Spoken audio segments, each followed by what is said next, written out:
নমস্কার বন্ধু। চুক্তিভিত্তিক শিক্ষকরা তারা কিন্তু বসে নেই, আজকেও তারা কিন্তু মুখ্যমন্ত্রীর বাড়িতে গিয়েছিলেন এবং কল্যাণ বাবুরা রাজ্যের সমস্ত চুক্তিভিত্তিক শিক্ষক যারা যৌথভাবে আন্দোলন করছেন তাদের পক্ষ থেকে মুখ্যমন্ত্রীর দপ্তরে গিয়ে কথা বললেন, তার বাড়িতে গিয়েছিলেন। কি হলো সরাসরি কলম, আজকে আপনাদের কি হলো? সত্যি কি কোনো কথা হলো? কিছু আশা পাচ্ছেন? আচ্ছা, প্রথমেই বলি যে আমরা গত 6 তারিখে যে বৃহৎ জমায়েত করেছিলাম বিকাশ ভবনের পাশে, এবং সেইখান থেকে আমরা শিক্ষা দপ্তরকেও বার্তা দিয়েছিলাম না হলে আমরা ভবিষ্যতে আরো বৃহত্তর আন্দোলনে যাব। এবং আমাদের মনে হয়েছিল যে আমাদের এই বার্তাগুলো মাননীয় মুখ্যমন্ত্রীর কাছে সবটা আমাদের বিষয়গুলো পৌঁছয়নি, না হলে বাজেটে আমাদের বিষয়টাও থাকতো।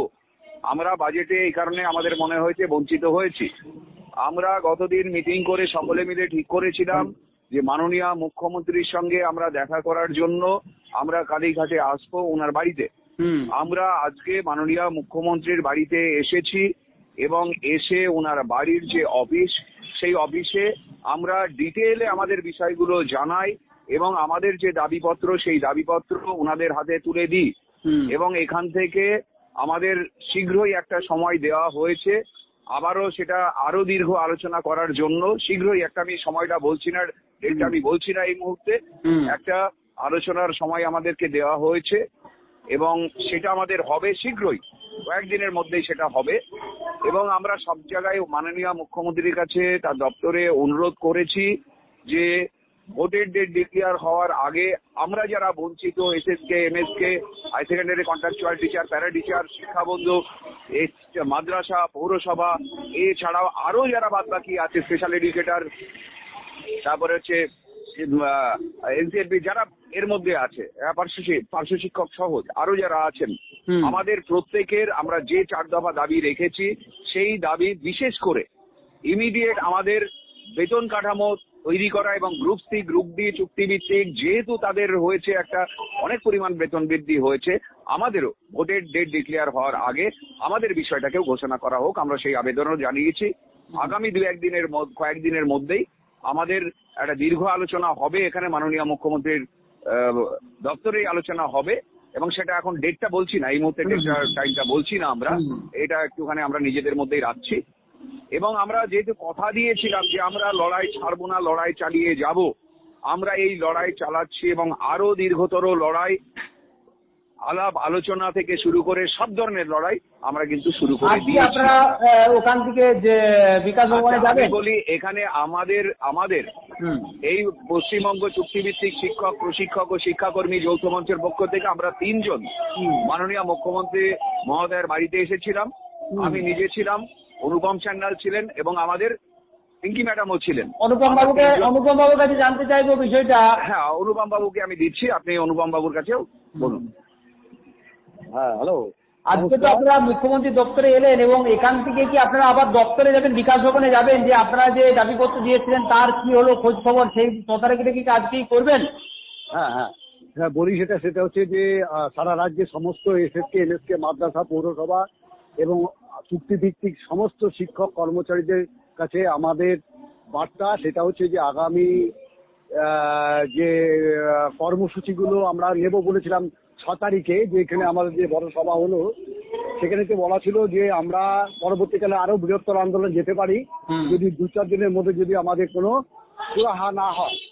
সেই জন্য আমরা পরবর্তীকালে পদক্ষেপ নিয়েছি।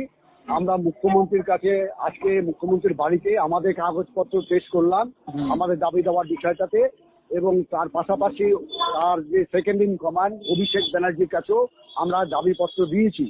এবং তাদের কাছ থেকে যেটা আমরা পেয়েছি সেটা হচ্ছে যে ওনাদের যারা কর্মচারীরা যারা ছিলেন আধিকারিকরা, তাদের কাছ থেকে যেটা বার্তা পেলাম সেটা হচ্ছে যে আপনারা আবার একটা দিন আসুন, এর মধ্যে এসে সরাসরি মুখ্যমন্ত্রীর সাথে কথা বলার মতো আমাদের ব্যবস্থা করে দেবে, এটা বলেছে। ঠিক আছে। 2 নম্বর যেটা, সেটা হচ্ছে অভিষেক ব্যানার্জির কাছে যখন দেওয়া হলো, উনি বলেছেন যে আপনারা একটা অ্যাপয়েন্টমেন্ট লেটার দিয়ে যান আগামীকাল, তারপরে আপনারা একটা দিন ডেট ঠিক করে দেবে ইমিডিয়েট। এর মধ্যে আমরা বারবারই বলেছি যে যেহেতু সামনে ইলেকশনের ডেট পড়ে যাবে, তাহলে কিন্তু পরবর্তীকালে আমাদের এই সুবিধাগুলো আমরা পাবো না, আমরা বঞ্চিত হয়ে আছি। কাগজপত্র দেখে ওনারা বললেন যে হ্যাঁ এতজন আছেন যখন আপনারা প্রায় 1.5 লক্ষ কর্মচারী, আপনাদের এই বিষয়টাতে যথেষ্ট পরিমাণে আমরাও দেখছি, আমরা যাতে কোনো মতে আপনাদের অন্তত তাদের সাথে দেখা করিয়ে আপনাদের সুবিধাগুলো পাইয়ে দেওয়া যায় কিনা। আর এরপরে আমরা যাব সেটা হচ্ছে বিকাশ ভবনে, এবং শিক্ষা দপ্তরের বিশেষ করে ইপিএফ বিষয়টাতে অনেকটা এগিয়ে গেছিল, কিন্তু তারপরে কোন অবস্থাতে আছে, এবং বেতন বৃদ্ধির বিষয়টা নিয়েও আমরা আধিকারিকের সাথে আলোচনায় বসবো। আজকে আমাদের যে বিগত দিনে যেসব আমাদের কাগজপত্রগুলো জমা দেওয়া ছিল তার পরিপ্রেক্ষিতে আমরা আজকে যাব।